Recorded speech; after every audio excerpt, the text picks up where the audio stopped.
Hi guys, welcome to my kitchen again, my workshop. So what I've done with this carburetor is I've kind of put it back together again. I've fixed a couple of things that I wasn't happy with. So I was very kindly given a replacement carb so that I could just take off the pieces that I needed to. This screw was just all wobbly and was loose, and I couldn't, that's the idle screw there, I couldn't get it to sit on the stepped cam properly, and that's all part of the choke system. So I think that was probably throwing more fuel into my crankcase than I wanted. So I've replaced that, and you can see it now sits really nicely. And that is the that's the valve closed, and that's it open, and it works really nicely through each of those steps, which is really exciting because it didn't before. So if I just give it a bit of a pull, yep, brilliant. Okay, what I also did was I adjusted the actual choke itself. So in here there is a metal winding mechanism, and as the engine heats up, the idea is that that heats up at the same time, and it controls this in here, this butterfly valve. If you can see, there are some little scratches on there. They're just these ones here.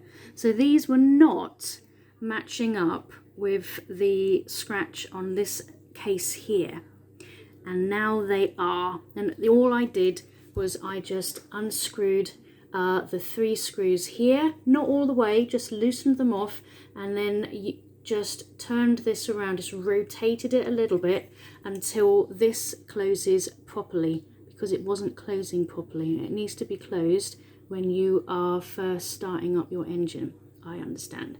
So I've done that as well.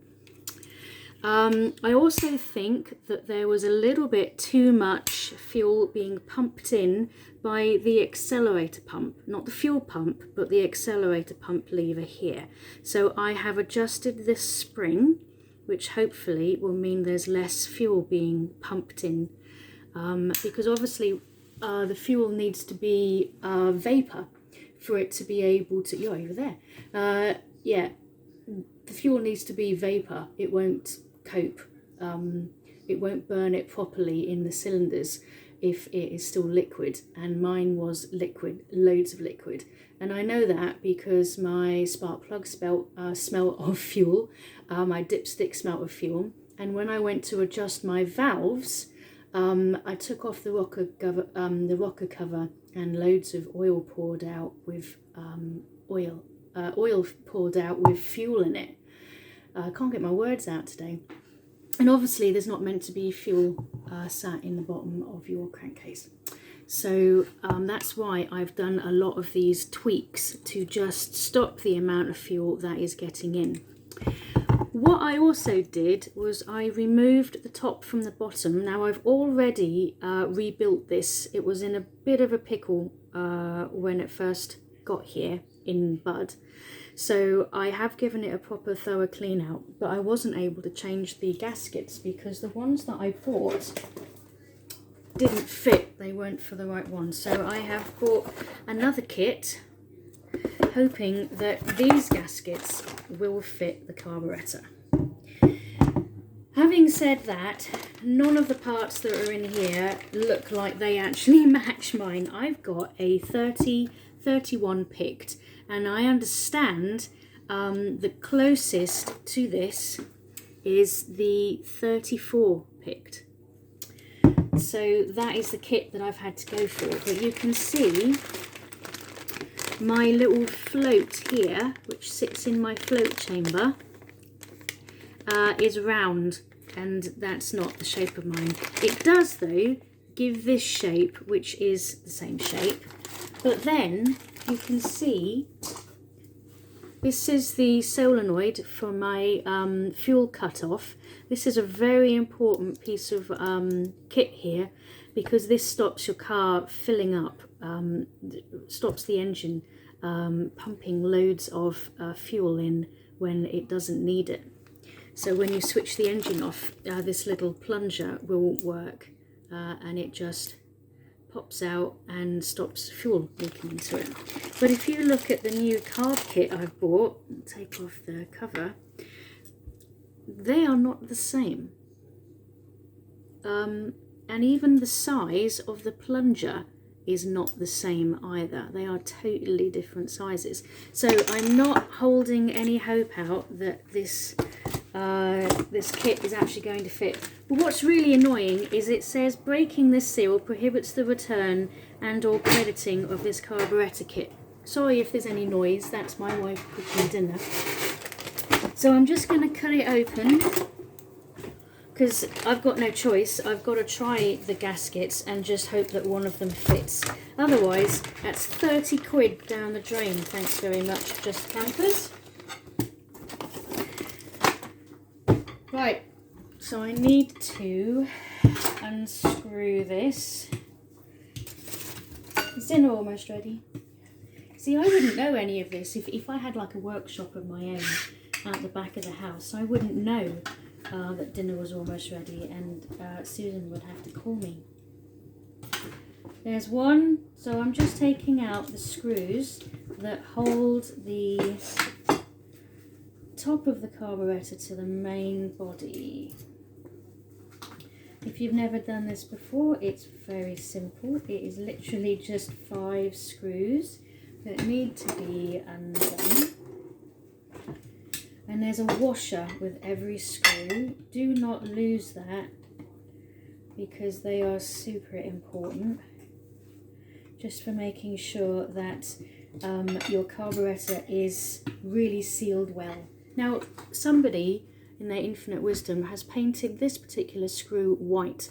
So whenever I take this off, I always make sure that I put that back on there. It looks identical to all the other screws, but it's like black magic. I don't want to muck about with it. I don't want to screw it up. This does not want to come out.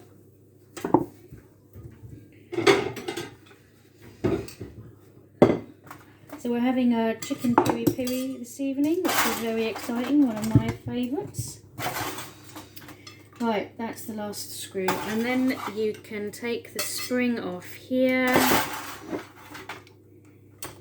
Somehow put the spring off, and then the top comes away from the bottom.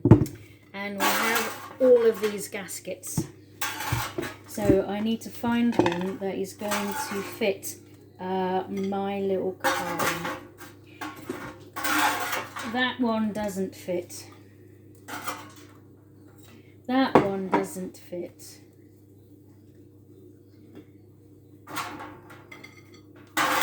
That one doesn't fit.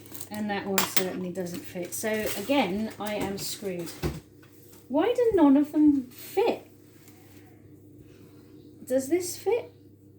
It's got all the holes in the right places, but can you see it's, look, it's really big. And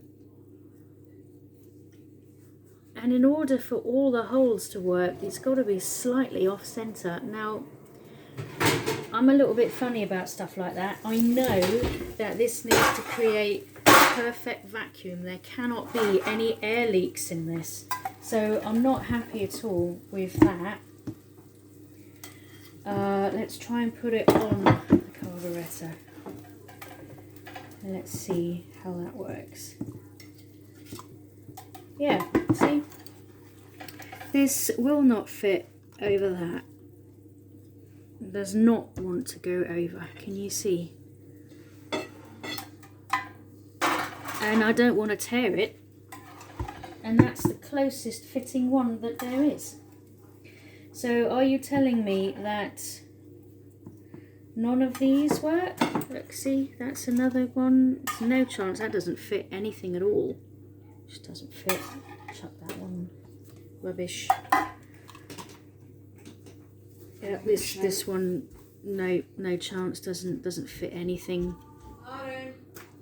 and this one is not correct at all. So, folks, back to square one again, 30 quid down. I will contact Just Campers because they are lovely people, and hopefully they'll be able to help me out with this, because this kit is no good either, and neither was the other one that they sent me. So, back to square one again.